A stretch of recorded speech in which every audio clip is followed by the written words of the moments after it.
Chapitre 39. Il s'appelle Lucien Prérubem. Il était 6 heures du matin. Le colonel luttait contre le sommeil à grand renfort de café et de discrets rails de cocaïne. La générale de brigade, Nicole Rama Desjardins, considéra le bureau et le lit pliant qu'Elijah avait installé dans le lieu le plus important de la SIC. « Vous dormez là ?» s'étonna-t-elle. « Que d'un œil, oui, général. »« Où est-elle ?»« Prima 16 ?»« Ben oui. Là. » fit Elijah Floyd. « Là-dedans. » Il rencontrait cette jolie métisse sino-africaine pour la première fois. Dès les premiers regards, il en fut suffisamment troublé pour espérer ne pas rougir. Tout sautant pour s'éclaircir la voix, il montra du doigt la porte ouverte d'une petite pièce. 2 techniciens et une scientifique s'y affairaient, manipulant des appareils et consultant des écrans. « Pouvez-vous nous laisser un moment, s'il vous plaît ?» leur demanda-t-il. « Seulement si c'est envisageable, sans nuire à votre travail, bien entendu. »« Sans problème, dans quelques secondes, colonel, » répondit la femme. « Je relève 2 valeurs et j'aurai fini. » Les 2 autres quittèrent les lieux après avoir affirmé que ce qu'ils faisaient pouvait attendre. Invoquant la raison incontournable qu'il voulait éviter le plus possible de s'éloigner de ce qu'il avait pour mission de protéger, le colonel avait demandé avec insistance à ce que la générale vînt à lui, plutôt que l'inverse, comme l'eussent recommandé les usages du protocole. De toute façon, ce dernier était constamment mis à mal pour tout ce qui concernait la SIC. La voie hiérarchique était loin d'être systématiquement respectée. La situation en devenait complètement surréaliste. Un tantinet contrarié par tout cela, Nicole Rama Desjardins était donc là, avec lui. Face à face, entre le bureau et le lit, chacun et chacune occupait une inconfortable chaise en bois. La chef du service des renseignements s'assura qu'il n'y avait plus personne à proximité et plongea son regard dans la pièce sacrée qui se trouvait à une dizaine de mètres d'elle et lui. Fit-elle. « Ne me demandez pas d'informations sur Prima 16. Comment pourrais-je être plus au courant que vous ? La seule chose que je sais vraiment bien, c'est que je ne sais presque rien, vu qu'il s'agit d'une expérimentation classée secret défense. Ceux qui travaillent sur ce projet ne m'en ont rien dit. Qu'importe d'ailleurs qu'ils ne m'en apprissent pas davantage. Je n'en eusse rien retenu. Je n'ai donc pas plus de précisions à vous fournir. Et puis, nous n'avons pas de temps à perdre, pas même une seconde. » La dernière phrase puisa sa part dans la réserve de patience de Nicole Rama Desjardins. Cependant, elle resta extérieurement d'humeur égale pour ne pas faillir à la mission que lui avait confiée le général d'armée Matrone. Collaborer en bonne intelligence avec Elijah Floyd. Elle sortit un papier de l'attaché-case qu'elle avait posé sur le bureau de son hôte et commença à le lire, en jetant de temps en temps un coup d'œil par-dessus le bord de la feuille pour guetter les réactions de son interlocuteur. Il s'appelle Lucien Prérubem, 45 ans, appart au centre-ville à Marsa, 280 avenue Dropa au 3e étage. Travaille pour une société d'assurance. Kia Picanto Rouge. Nous avons examiné ses déplacements durant les 10 derniers jours. Il ne s'est jamais approché de la SIC. Isabelle Prérubem, sa femme, travaille chez elle, en profession libérale. Elle code des logiciels de base de données pour des sites web.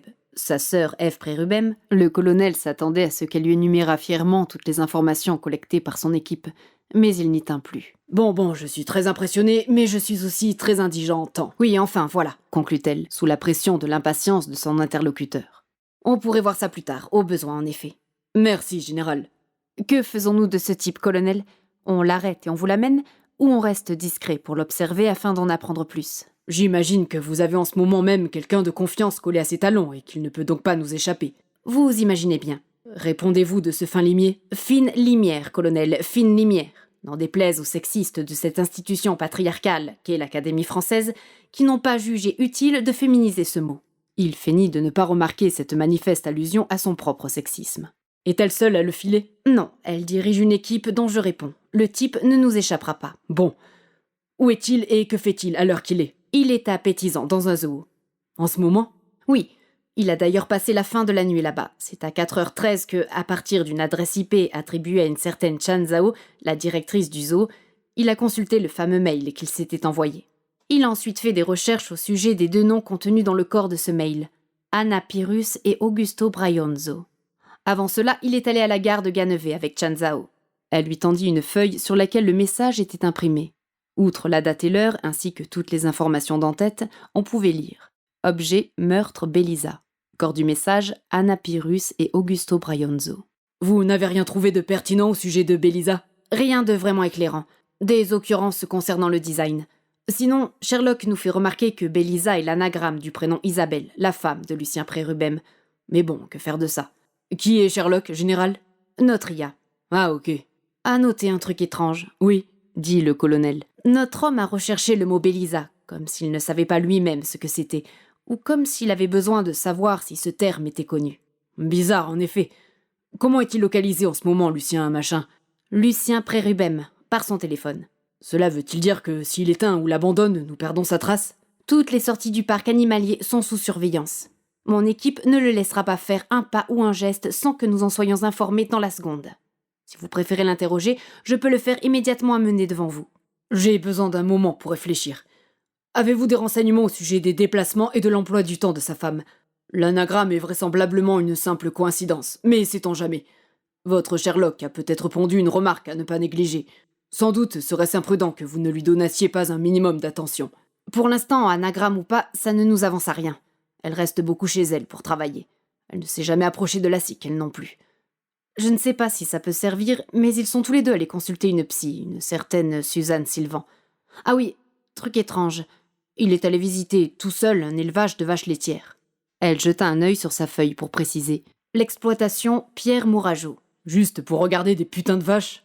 À dire vrai, je ne peux vous en dire davantage. Nous n'avons pas enquêté plus profondément de ce côté pour éviter qu'il apprenne qu'il est surveillé. Vous avez bien fait. Donc l'appréhender sur le champ ou le laisser faire pour voir. Encore 1 minute ou 2 de réflexion pour en décider. Par ailleurs, je ne sais pas si les vaches à lait sont des prostituées, mais je vous serai reconnaissante de maîtriser votre vocabulaire. C'est bien la peine de faire des effets de style à l'imparfait du subjonctif pour caser ensuite des putains de partout. Je vous rappelle que je suis votre supérieur hiérarchique. Utilisez un langage plus respectueux, s'il vous plaît. Désolé, général. Je ferai un effort, c'est promis. S'est-il déjà intéressé à des bestiaux d'élevage? Pas à notre connaissance, aussi loin que nous avons pu discrètement remonter. C'est bien étrange, n'est-ce pas? S'étonna-t-il. En effet.